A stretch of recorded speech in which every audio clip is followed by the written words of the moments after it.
उत्तर दिया। बहुत बहुत आभार, धन्यवाद। आप टोकोगे तो एक कविता और सुननी पड़ेगी।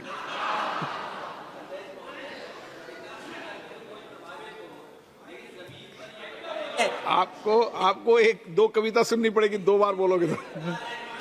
गौरव गोगोई जी, गौरव गोगोई जी। कितनी मुख्यमंत्री बनाया आप?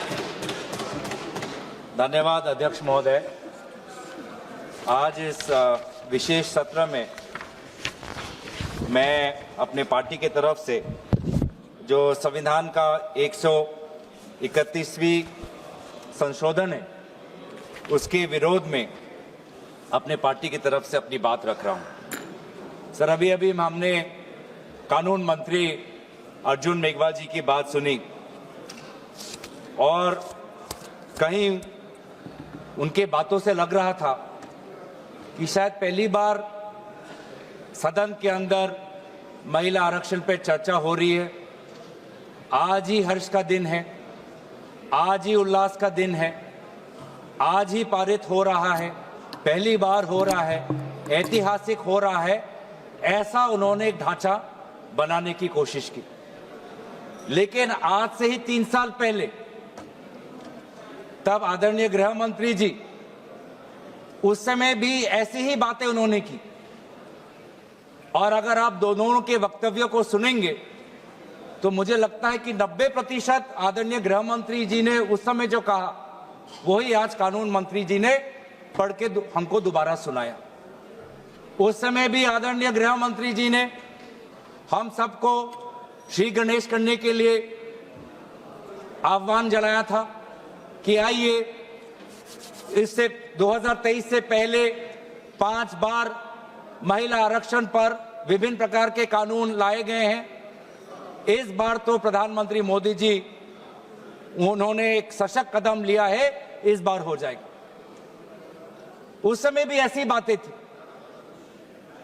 और उस समय भी हमने यही बात की थी जो हम आज आपके सामने कर रहे हैं कि हमारी पार्टी कांग्रेस पार्टी महिला आरक्षण के पक्ष में है, पर कृपया महिला आरक्षण को आप सरल करिए ताकि महिला आरक्षण जिस समय कानून पारित हो उसी समय लागू हो जाए और 500 जो हमारे 543 है लोकसभा की जो वर्तमान जो हमारी ताकत है उस पर लागू हो जाए, उसको परिसीमन के साथ मत जोड़े। उस समय भी ये बात कही, आज भी हम ये बात कह रहे हैं। उस समय भी हमने ये बात कही थी। लोकसभा में आदरणीय हमारी कांग्रेस दल की नेत्री श्रीमती सोनिया गांधी जी ने यही बात कही थी कि हम महिला आरक्षण के पक्ष में हैं, पर इसको आप परिसीमन के साथ मत जोड़िए। और अगर आप महिला आरक्षण आप वर्तमान उस समय में 2024 के इलेक्शन में ही लागू करिए, उस समय भी हमने ये गुहार की थी। उस समय हमको आदरणीय गृह मंत्री जी ने कहा कि नहीं, डिलिमिटेशन कमीशन करना पड़ेगा। और मैं आदरणीय गृह मंत्री जी को मैं उनका जो स्पीच है उनके उसके ही मैं भाषण में एक लाइन उन्होंने कही थी जो मैं आपको इस सदन के इस चर्चा में लाना चाहता हूं। उन्होंने खुद कहा कि जैसे ही लोकसभा चुनाव पारित हो जाएगा, मतलब 2024, उन्होंने खुद कहा कि जैसे ही लोकसभा चुनाव पारित हो जाएगा तुरंत जनगणना होगी, तुरंत परिसीमन होगा, तुरंत महिला आरक्षण लागू होगा। अब 3 साल में ऐसी क्या बात बिगड़ गई?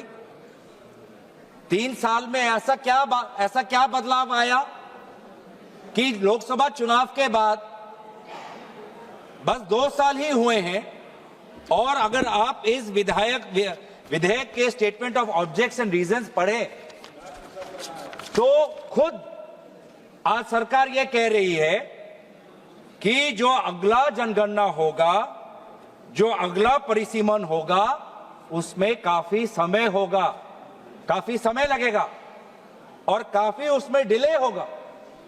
ये दोनों बात अलग है। स्वयं 3 साल पहले गृह मंत्री अमित शाह जी ने सदन में परिसीमन और जनगणना को महिला आरक्षण के साथ जोड़ते हुए हम सबको आश्वासन दिया कि जैसे ही अगली सरकार आएगी तुरंत जनगणना होगी, तुरंत परिसीमन होगा।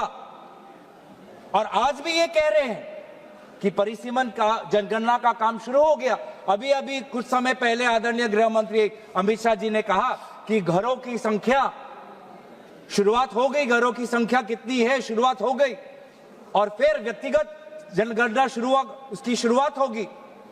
तो क्यों आपने ही बिल में कह रहे हैं कि अगला जनगणना, अगला डिलिमिटेशन एक्सरसाइज में काफी समय लगेगा, तो इसका हम क्या समझे? इसका हम ये समझ सकते हैं कि कहीं ना कहीं आप वास्तविक रूप से महिला आरक्षण के पक्ष में नहीं हो। आप बार बार महिला आरक्षण में विभिन्न प्रकार के अटकलें ला रहे हो ताकि महिला आरक्षण को और पीछे किया जाए और बाद में हो। जो बात आसानी से हो सकती है, जो बात सरलता से हो सकती है, उसमें आप बार बार पेचीदा अटकलें लाके उसमें आप विलंब ला रहे हो। तभी आप 2023 में अगर आप हमारी बात सुनते तो 2024 में महिला आरक्षण आ जाता। और आज भी हम कह रहे हैं कि इस महिला आरक्षण को आप परिसीमन के साथ मत जोड़ो, महिला आरक्षण लाओ। वर्तमान में जो हमारी ताकत है 543, उसी पे आप लागू करो, हम पूरा आपका समर्थन करेंगे। 2029 में लाना चाहते हो कृपया लाइए, पर जो बात आपकी, जो हर बात में आप जो राजनीति करते हो, सिंबोलिज्म की पॉलिटिक्स जो करते हो, ये साफ साफ इस आपके इस बिल में, तीनों बिल में दिख रहा है कि ये आपका महिला आरक्षण लाने का बिल नहीं है, ये देश को बैकडोर के द्वारा परिसीमन करने का ये बिल है। ये आपकी मंशा है, महिला आरक्षण बिल नहीं है ये। हम परिसीमन की आपकी ये मंशा है, उस पे आप महिला आरक्षण का आपने एक लेबल लगा दिया है, ढांचा लगा दिया। कितनी दुख की बात है, कितनी शर्म की बात है कि अब महिला आरक्षण को ही आप ये ढांचा मिला, महिला आरक्षण ही आपका सुरक्षा कवच बना आपकी राजनीतिक मंशा को छुपाने के लिए, और कोई आपको विधेयक नहीं मिला। मतलब आपकी ही मंशा नहीं है। और दूसरी बात यह है कि विलंब क्यों? पहली बात तो शंका इस बात पे उठती है कि आप महिला आरक्षण के पक्ष में नहीं हो, नहीं तो आप तुरंत लेके आ जाते। और दूसरा जो शंका मन में पैदा होता है कि आप जाति जनगणना के पक्ष में नहीं हो, क्योंकि 2023 और 2026 के बीच में एक ही अंतर आया है। 2023 में भी आपकी सरकार, 26 में भी लोगों ने आपकी सरकार लेके आए हैं। 2023 में आपने कहा कि जनगणना होगी, परिसीमन होगा, फिर महिला आरक्षण होगी, और आज आप कह रहे हैं कि नहीं, जनगणना से पहले हमको महिला आरक्षण लाने की कोशिश करना चाहिए। क्या फर्क आया? फर्क बस इतना ही आया कि पूरे इंडिया अलायंस और विभिन्न विरोधी दल के दबाव में, आदरणीय राहुल गांधी जी के नेतृत्व में, हमने आपके सरकार को विमर्श किया कि आपको जनगणना के साथ जाति जनगणना करनी पड़ेगी, जिसका उल्लेख आपने एक प्रेस रिलीज के द्वारा आपने फरवरी के महीने में किया, दबाव में आके किया। इसके पक्ष में आप नहीं थे। इससे प्रेस रिलीज से पहले कई बार सदन के अंदर, सदन के बाहर क्या क्या हम पर आलोचना नहीं हुई। कभी अर्बन नक्सल, कभी देशद्रोही, क्या क्या नहीं कहा, देश का बंटवारा चाहते हैं, क्या क्या आरोप नहीं लगाया। लेकिन जब आपने खुद देखा कि देश के लोग, अति पिछले वर्ग के लोग, अल्पसंख्यक जब वो चाहते हैं, जनजाति लोग, अनुसूचित जाति लोग जब वो चाहते हैं कि जाति जनगणना हो, तो आपने विमर्श होकर आपने जाति जनगणना लेके आए। अब आप वो जाति जनगणना को नहीं करना चाहते, आप नहीं लागू करना चाहते। अभी भी समय है, 2026 है, आप कह रहे हो कि काम आपका शुरू हो गया है, तो आपको क्यों लगता है, आपने क्यों यहां पे लिखा है कि कंसिडरेबल टाइम लगेगा और पार्टिसिपेशन ऑफ वुमेन जो है हमारी पॉलिटिक्स में वो डिले हो जाएगी? मतलब आप जाति जनगणना के पक्ष में नहीं हो। साफ साफ आपका उद्देश्य, आपकी राजनीति यहां पे है। मैं पढ़ देना चाहता हूं। The next census and consequential delimitation exercise thereafter will take considerable time and thus delay the effective and dedicated participation of women in our democratic polity. Hence, the objective of the proposed bill is to operationalize 1/3 reservation for women through a delimitation exercise to be undertaken on the basis of the population figures of the latest published census. ये क्या तरीका है कि महिला आरक्षण को लागू करने के लिए आप एक डिलिमिटेशन को बुलडोज कर रहे हो? बुलडोज कर रहे हो आप डिलिमिटेशन। आप जो ये बिल में आप जो ये संख्या लाए हो क्लॉज 3 में कि आर्टिकल 81 ऑफ कॉन्स्टिट्यूशन में संशोधन आना चाहिए कि 815 मेंबर्स आने चाहिए, कहां से आया? ये संख्या किसने निर्धारित किया? सरकार। और इसीलिए तो हम इस बिल का विरोध कर रहे हैं कि आज सरकार अपने आप, जो संविधान में लिखा हुआ है कि जो अगला सेंसस होगा 2026, उसके बाद डिलिमिटेशन होगा, आज सरकार ने वो संविधान का पूरा आर्टिकल 81 को खत्म करके खुद अपने आप को ताकत दे रहा है कि नहीं, सेंसस के लिए नहीं हमको रुकना, और अपने आप हमने चुन लिया कि 815 करना है। ये संख्या कहां से आया? नागपुर से आया? किसी शाखा से आया? कहां से आया? कोई सरकारी दस्तावेज, कोई पार्लियामेंट्री पेपर, कोई पार्लियामेंट्री कमेटी की रिपोर्ट? कहां से आया 815 नंबर? क्या आसमान से टपक गया? कहां से आया? यही तो हम जानना चाहिए। इसलिए तो हम कह रहे हैं कि सरकार के पास इस विधेयक को इंट्रोड्यूस करने की लेजिस्लेटिव कॉम्पिटेंस है ही नहीं कि वो सरकार अपने आप कैसे तय कर ले कि पार्लियामेंट की सदन की संख्या कितनी बढ़नी चाहिए अपने आप, बिना सेंसस की।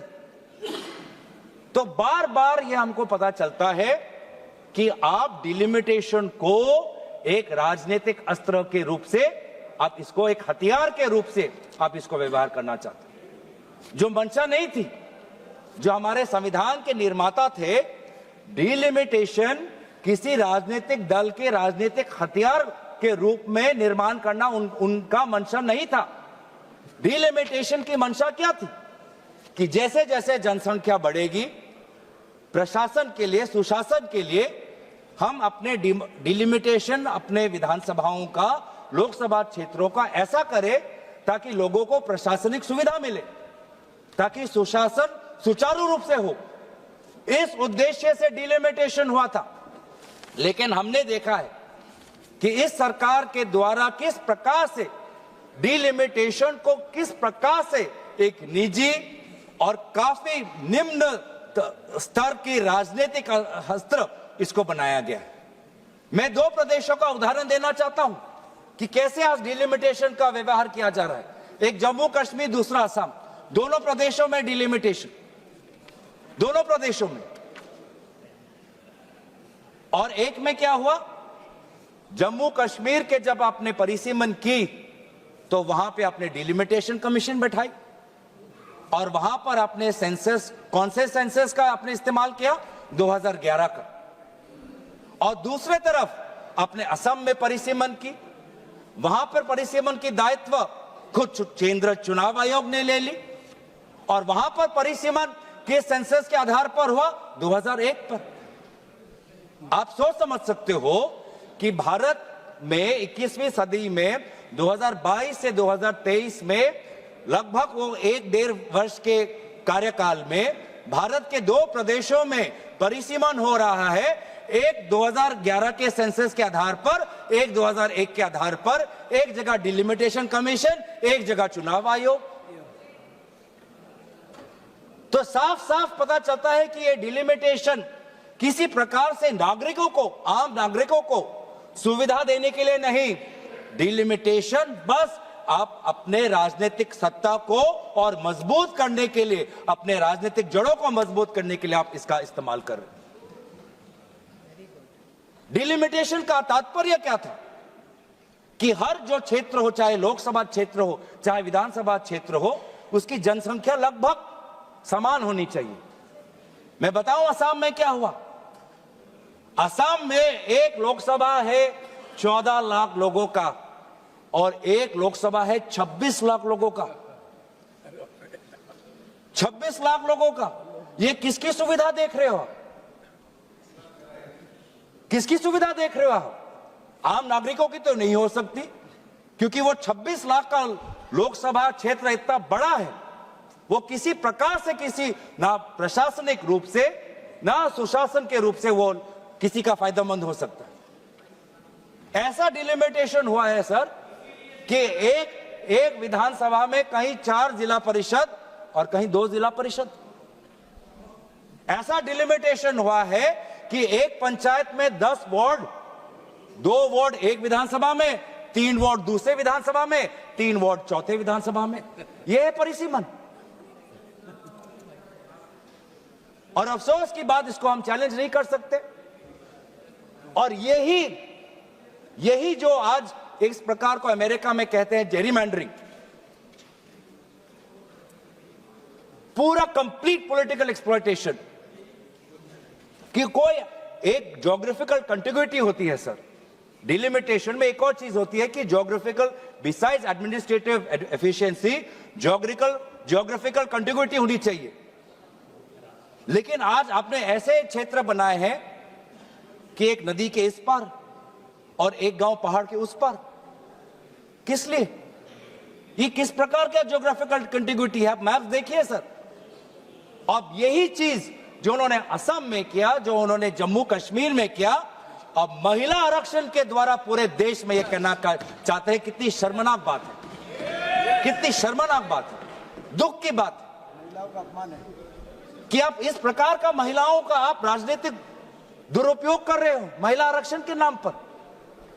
आप भारतीय संस्कृति की बात करते हो, भारत के देवी देवताओं की बात करते हो, भारत के उपनिषद और पुराणों की बात करते हो, और यह है आपका मंशा, डिलिमिटेशन।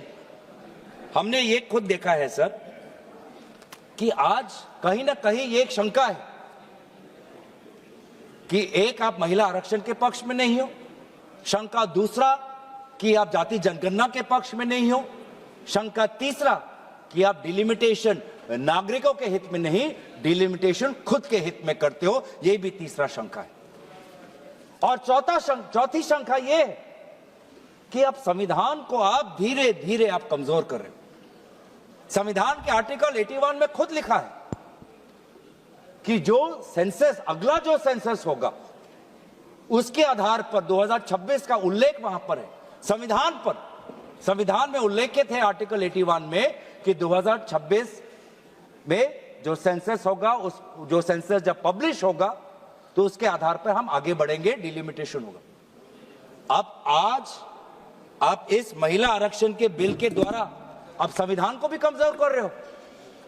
जो 2026 की जो बात आर्टिकल 81 में है, आप उसको भी आप कमजोर करके कह रहे हो कि जब सदन कोई कानून लाएगा तब उस कानून में जिस सेंसस की बात होगी उस सेंसस के आधार पर हम परिसीमन करेंगे।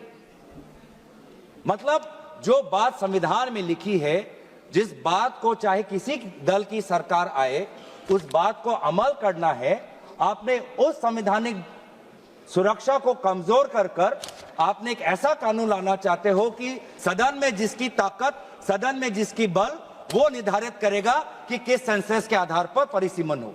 वाह, तो किस प्रकार से संविधान के पक्ष में हो।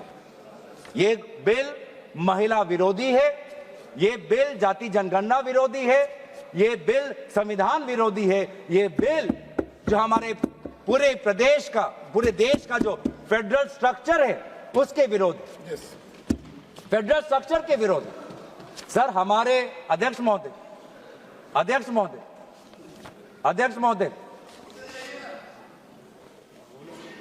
हमारे प्रदेश जब हमारे देश में जब राज्यों का जन्म हुआ तो उस समय जनसंख्या नहीं देखी गई थी, भाषा देखा गया था। भाषाओं के आधार पर एक लिंग्विस्टिक रीऑर्गेनाइजेशन हमारे प्रदेशों को हुआ था। कहीं कहीं जो हमारी एथनिसिटी है, नॉर्थ ईस्ट के जो ट्राइब्स हैं, उनको पता है कि वो एक बड़े ग्रेटर असम के पार्ट में हैं, लेकिन कहीं ना कहीं उनको अपना परिचय बचाना था, अपने भाषा का परिचय, अपने एथनिसिटी का परिचय, अपने परंपरा का परिचय, और इसीलिए वो ग्रेटर असम से, ग्रेटर नॉर्थ ईस्ट फ्रंटियर से वो निकलकर उन्होंने अपने सेपरेट स्टेटहुड की मांग की, जिसके कारण स्वाभाविक रूप से उनकी जनसंख्या कम हुई। आज वो जो मांग उन्होंने की, अपने परिचय की, अपने स्वाधीनता की, अपने भाषा की, अपने जाति की, अपने परंपरा की, आज उसके लिए उनको प्रताड़ित किया जा रहा है, क्योंकि जनसंख्या के आधार पर उनकी कभी ताकत इतनी होगी नहीं कि सदन के अंदर कोई नागालैंड में का होकर बुलंद अपनी आवाज रखे, कोई अरुणाचल का होकर बुलंद अपनी आवाज रखे, कोई मिजोरम का होकर बुलंद अपनी आवाज रखे। आज भी हमारे भारत देश में कई ऐसे प्रांत हैं जो स्टेटहुड की मांग कर रहे हैं। गोरखा का एक मांग है, सेपरेट स्टेटहुड की मांग कर रहे हैं, और आज जब वो सेपरेट स्टेट होंगे तो उन्हीं की जो जनसंख्या है उनके कारण उनको कमजोर किया जाएगा। तो आपने जो एक विषय है, जिस विषय पर हमारे केसी वेणुगोपाल जी ने कहा कि हमारे जो पूर्व प्रधानमंत्री है स्वर्गीय इंदिरा जी, स्वर्गीय अटल जी, उन्होंने पूरे जो हमारी फेडरल बैलेंस है, संतुलन है, उसको बचाने के लिए फ्रीज डाला था पॉपुलेशन सेंसस में 1976 और 2001 में, एक बड़े एक सोच के साथ।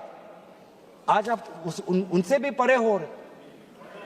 आप तो कांग्रेस के स्वर्गीय प्रधानमंत्री इंदिरा जी से तो बड़े अपने आप को समझते हो, आप स्वर्गीय अटल जी से भी अपने आप को बड़े समझते हो, जो एक अटल जी से भी, स्वर्गीय अटल जी से भी अपने आप को आप बड़े स्टेट्समैन समझते हो। तो जो आज ये पॉपुलेशन की जो बात है, एक संतुलन की बात है, जिसको मैं काफी बारीकी से समझना है, फेडरल स्ट्रक्चर को के बैलेंस को पकड़ने के लिए बहुत सबको साथ, सारे प्रदेशों के मुख्यमंत्री, सारे विभिन्न दलों के साथ बातचीत करनी है।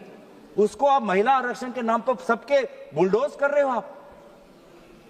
हम दोबारा आपको कह रहे हैं, लाइए महिला आरक्षण, हम इसके विरोध में नहीं है, महिला आरक्षण लाइए, लेकिन ये परिसीमन के अटकेले और इस परिसीमन के जाल से इसको बाहर निकालिए, सरल करिए, आसान करिए, लागू करिए, ताकि हम सब देख पाए। इससे महिला आरक्षण के द्वारा आप अपने राजनीतिक रोटियों को मत सेकें।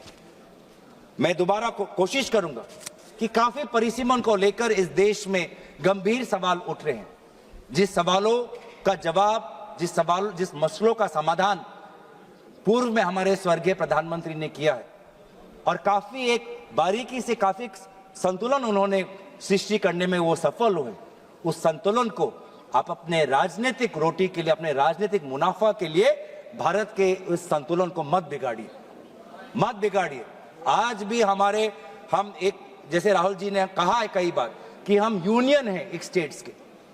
इस यूनियन में चाहे स्टेट की जनसंख्या बड़ी हो या स्टेट की जनसंख्या कम हो, जनसंख्या के आधार पर उनको राजनीतिक रूप से उनकी ताकत को आप कम मत करिए या बढ़ाइए मत। सबको तवज्जो मिले, भारत की जो हमारी अखंडता है वो अमल रहे और भारत हमेशा सशक्त रहे। इसीलिए परिसीमन पर गंभीर चर्चा हो और इस प्रकार से बुलडोज ना करे। महिला आरक्षण पर आप उसको इस ढांचे से निकाले, एक सरल बिल लाइए, जो आप हमारे इस सुझाव को कबूल करिए। इसलिए आपने इस प्रकार के गैर संवैधानिक, गैर महिला, गैर जाति जनगणना, गैर जो हमारे संघीय ढांचे के खिलाफ बिल लाने के कारण हम पुरजोर तरीके से इस बिल का विरोध करते हैं। धन्यवाद। तेजस्वी सूर्या।